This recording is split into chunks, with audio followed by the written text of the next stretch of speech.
19 december heeft minister-president Mark Rutte namens de Nederlandse regering excuses aangeboden aan alle tot slaaf gemaakte en hun nazaten van wat de Nederlandse staat hen heeft aangedaan. En toen is gezegd, dat is niet een eenmalige excuses. Het letterlijke tekst was, het is geen punt maar een komma. Oftewel, we gaan verder in het bij elkaar komen. En vandaag was een belangrijke dag omdat in het Oosterpark in Amsterdam de koning vandaag gesproken heeft. En ook de koning niet alleen zijn excuses heeft aangeboden, maar ook vergiffenis heeft gevraagd voor datgene wat er is gebeurd. Hij is nadrukkelijk aanwezig. Zoals ik ook zei, niet alleen slavernij is onderdeel van onze gezamenlijke geschiedenis, maar wij zijn ook onze geschiedenis. En dat betekent dat, ik ben zelf groot geworden in Amsterdam Zuidoost, waar ook heel veel mensen wonen vanuit de Cariben en vanuit Suriname.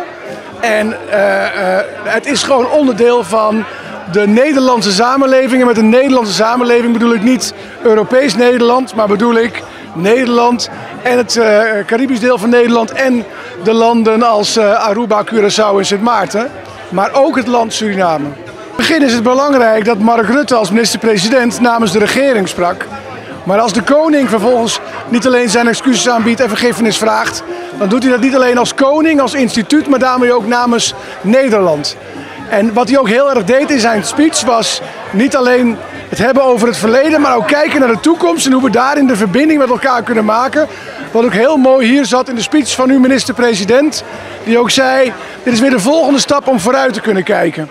En waarom ik hier ook vandaag was en ook op deze plek ben, hier bij het Nationaal Archief, is om ook de documenten die de afgelopen 100 jaar in Nederland waren verzameld, digitaal terug te geven aan niet alleen het Arubaans archief, maar daarmee ook aan de Arubaanse gemeenschap en de Arubeense samenleving. Omdat je dan in het archief kunt zien hoe het verleden was en dat maakt wie jij nu bent. En dat helpt om de verbinding te vinden. En daar moeten we mee doorgaan het komend jaar en de komende jaren.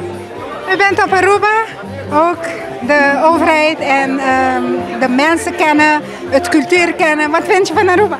Ja, ik vind Aruba een heerlijk eiland. Het is niet de eerste keer dat ik hier ben. Ik ben hier vaker geweest. En het is gewoon heerlijk om hier te zijn.